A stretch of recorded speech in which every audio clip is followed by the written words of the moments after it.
السلام علیکم، میں اپنے چینل میں آپ سبھی کا استقبال کرتا ہوں۔ آئیے جانتے ہیں حضرت داؤد علیہ السلام کی قوم پر کس طرح کا عذاب آیا تھا اور حضرت داؤد علیہ السلام کی قوم بندر کیوں بنی۔ ایک ایسی قوم جس پر اللہ پاک نے اپنا دردناک عذاب نازل فرمایا اور اس قوم کے تمام لوگوں کو اللہ پاک نے بندر بنا دیا۔ آخر اس قوم کے لوگ ایسا کون سا گناہ کرتے تھے جس کی وجہ سے اللہ پاک نے ان پر یہ دردناک عذاب نازل فرمایا، اور یہ لوگ بندر بننے کے بعد کتنے دن تک زندہ رہے اور پھر ان کو کس طرح دردناک موت آئی، اور جب یہ لوگ بندر بن گئے تو یہ اپنے عزیزوں اقار کو دیکھ کر ان سے کیا کہتے تھے، اور کیا آج کے دور میں پائے جانے والے بندر اسی قوم کی نسل میں سے ہیں؟ ان تمام سوالوں کے جواب قرآن حدیث کی روشنی میں آج کے قصے میں میں آپ کو بتاؤں گا۔ لہٰذا آپ سے گزارش ہے کہ اس قصے کو آخر تک پورا دیکھیں اور خوب شیئر کریں تاکہ ہر مسلمان بھائی بہن ہمارے اسلام کے بارے میں جان سکیں۔ انسانوں کے بندر بننے کی ابتدا حضرت داؤد علیہ السلام کے دور سے ہوئی۔ اس واقعے کے پس منظر کچھ یوں ہیں۔ حضرت داؤد علیہ السلام اور ان کی قوم سمندر کے کنارے الا نامی ایک بستی میں رہتے تھے، اور ان کی تعداد تقریباً 70,000 کے قریب تھی۔ یہ قوم بڑی ہی خوشحال تھی اور اللہ پاک کی بہت زیادہ فرمانبردار قوم تھی۔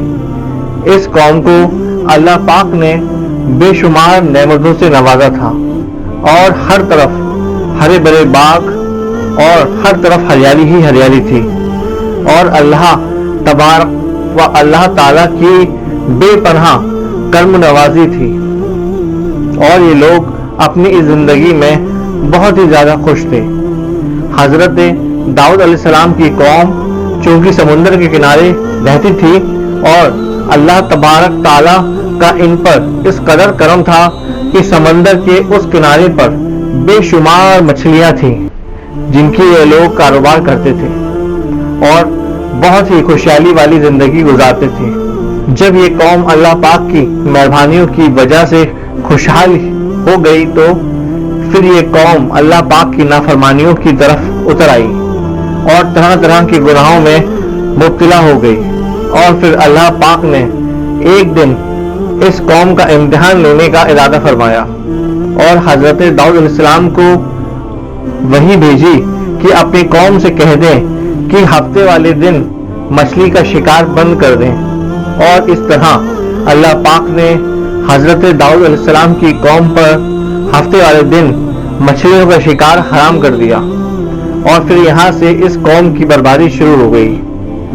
حضرت داؤد علیہ السلام نے اپنی قوم کو بتایا کہ اللہ پاک نے ہفتے والے دن مچھلیوں کے شکار کو حرام قرار کر دیا ہے، تو وہ لوگ بہت ہی زیادہ پریشان ہو گئے اور ساری قوم سر جوڑ کر بیٹھ گئی، کیونکہ ہفتے کا ہی دن وہ دن تھا جس میں مچھلیاں بہت ہی زیادہ تعداد میں آتی تھیں اور خود بخود کنارے پر آ جاتی تھیں۔ باقی دنوں میں ہی کم پانی کی نہ ہونے کی برابر ہی مچھلیاں پکڑی جاتی تھیں۔ اس قوم کا گزر بسر چونکہ مچھلیوں کے شکار پر تھا، اس وجہ سے اللہ تعالیٰ کے یہ حکم سن کر یہ قوم پریشان ہو گئی۔ یہ لوگ اس بات سے بے خبر تھے کہ یہ صرف اللہ کی طرف سے ایک امتحان اور ان کی آزمائش ہے۔ پھر شیطان نے ایک دن ان کے دلوں میں وسوسہ ڈالا کہ سمندر سے نالیاں نکال کر خشکی میں بڑے حوض بنا لیے جائیں۔ جب ہفتے والے دن مچھلیاں آ جائیں گی تو وہ ان نالیوں میں سے ہوتے ہوئے بڑے حوضوں میں آ جائیں گی، اور اس طرح پھر ان نالیوں کا منہ بند کر دیا جائے گا، اور پھر اگلے دن یعنی اتوار والے دن ان کو پکڑ لیا جائے گا۔ شیطان نے اس قوم کو برگلایا کہ اس طرح کے ہم ہفتے والے دن شکار سے بھی بچ جائیں گے، مچھلیاں بھی ہمارے ہاتھ آ جائیں گی۔ بہت سے लोगों को ये वसवसा अच्छा लगा और उन्होंने ऐसा ही करना शुरू कर दिया और उन्होंने समंदर से छोटी छोटी नालियां निकालना शुरू कर दी, जिसके जरिए ज्यादा मिकदार में मछलियां उन हौजों में आना शुरू हो गईं। इस कौम के बदबख्त लोगों को शैतान का ये हिला बहुत पसंद आया, लेकिन इस कौम के लोगों ने ये ना सोचा कि जब मछलियां समंदर से आके उन हौजों में कैद हो गईं तो वो मछलियों का शिकार ही हो गया। इसलिए ये शिकार भी हफ्ते वाले दिन का ही करार पाया, जो कि अल्लाह पाक ने हराम करार दिया था। इस मौके पर यहूदियों के 3 गिरोह हो गए। कुछ लोग ऐसे थे जो शिकार के इस हिले से मना करते थे और नाराज होकर शिकार से भाग रहे, और कुछ लोग इस काम को दिल से बुरा जानकर खामोश रहे और उन्होंने शिकार नहीं किया, लेकिन दूसरों को मना भी नहीं करते थे और नसीहत करने वालों से ये कहते थे कि तुम लोग ऐसी कौम को नसीहत कर रहे हो जिन्हें अल्लाह तबारक व तआला अनकरीब हलाक करने वाला है और इन पर अपना दर्दनाक अजाब नाजिल फरमाने वाला है। और इस कौम के कुछ लोग ऐसे थे जो सरकस और नाफरमान लोग थे, जिन्होंने अल्लाह ताला के हुक्म की एलनिया मुखालफत की और शैतान की हिलेबाजी को मानकर हफ्ते वाले दिन भी शिकार करने लगे। यह लोग अल्लाह पाक के हुक्म की खुल्लम खुल्ला मुखालफत करने लगे और हफ्ते वाले दिन मछलियों का शिकार करके उनको खाया करते थे और उनको बेचा करते थे। दोस्तों, हजरत दाऊद अलैहिस्सलाम की कौम के 1200 ऐसे नाफरमान लोग थे जो मना करने के बावजूद भी इन नालियों के जरिए शिकार करते थे। हजरत दाऊद अलैहिस्सलाम ने इन 1200 लोगों को अल्लाह व ताला के दर्दनाक अजाब से डराया। आपने उनसे कहा कि वो अल्लाह पाक की इस नाफरमानी से बाज आ जाएं, लेकिन वो लोग बाज ना आए और खुलेआम शिकार करने लगे। चुनाचे वो लोग जो इस बात को बुरा जानते थे, उन लोगों ने अपने और इन नाफरमानों के दरमियान एक बड़ी दीवार खड़ी कर दी, जिसकी एक तरफ वो 1200 नाफरमान लोग रहते थे और दूसरी तरफ वो लोग रहते थे जो शिकार से बाज रहे। हजरत दाऊद अलैहिस्सलाम ने अपनी इस कौम के नाफरमानों को बार बार समझाया, लेकिन ये लोग अपनी नाफरमानी से बाज ना आए और इसी तरह अल्लाह तबारक व ताला के हुक्म की नाफरमानी करते रहे और उसी तरह शिकार करते रहे। और फिर एक दिन हजरत दाऊद अलैहिस्सलाम ने गुस्से में आकर शिकार करने वालों पर लानत फरमा दी। उसका असर ये हुआ कि एक दिन खताकारों में से कोई भी अपने घर से बाहर ना निकला। यह मंजर देखकर कुछ लोग उनकी दीवारों पर चढ़ गए ताकि मालूम हो सके कि वो लोग किस हाल में हैं। जब उन लोगों ने उन नाफरमानों को देखा तो वो सब के सब बंदरों की शक्ल में बदल चुके थे। अल्लाह पाक ने इन लोगों की इनकी नाफरमानी की वजह से इन पर दर्दनाक अजाब नाजिल फरमाया। फिर इन लोगों को बंदर की शक्ल में बदल दिया। जब लोग इन मुजरिमों के घर के दरवाजे खोलकर अंदर दाखिल हुए तो वो लोग अपने रिश्तेदारों को पहचानते थे और उनके पास आकर उनके कपड़ों को सूंघते थे और जार व कतार होते थे, लेकिन वह कुछ बोल नहीं सकते थे।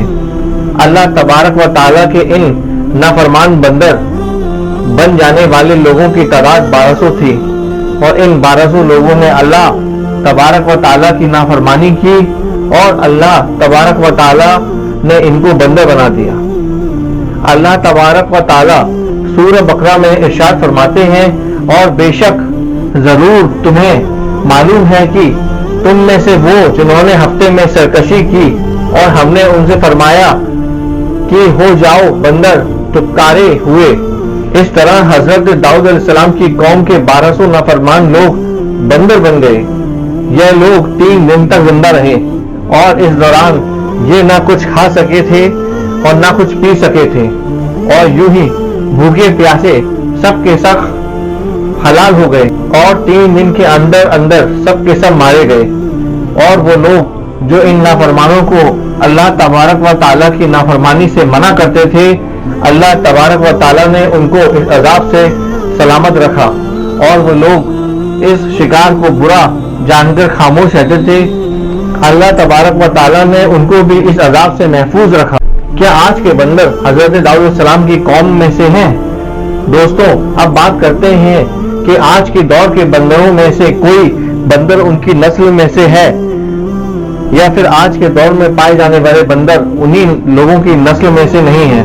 इसके मुतालिक रिवायत में आता है कि हजरत अब्दुल्लाह बिन मसूद रज़ी अल्लाह ताला अन्हु से रिवायत है कि नबी करीम सल्लल्लाहु अलैहि वसल्लम से किसी ने सवाल किया कि क्या आज के बंदर हजरत दाऊद अलैहिस्सलाम की कौम में से हैं? तो हुजूर नबी करीम सल्लल्लाहु अलैहि वसल्लम ने फरमाया कि अल्लाह तबारक व ताला जिस कौम पर अजाब भेजता है या उनकी शक्लों को बिगाड़ देता है, तो ये अजाब सिर्फ उन्हीं पर होता है जिन पर वो अजाब नासिल हुआ था, और उसके बाद अब अल्लाह तबारक व ताला उन लोगों को हलाक कर देता है और उनकी आगे नस्ल नहीं बढ़ती। इसलिए ये बात गलत है कि आज के बंदरों में भी हजरत दाऊद अलैहिस्सलाम की कौम के लोग शामिल हैं। ऐसा कुछ भी नहीं। वो लोग सिर्फ और सिर्फ 3 दिन जिंदा रहे और फिर सब के सब हलाक हो गए। अल्लाह तबारक व ताला ने उस कौम के नाफरमानों को सफाई हस्ती से मिटा दिया। दोस्तों, ये थी हजरत दाऊद अलैहिस्सलाम की कौम का बंदर बनने का वाकया।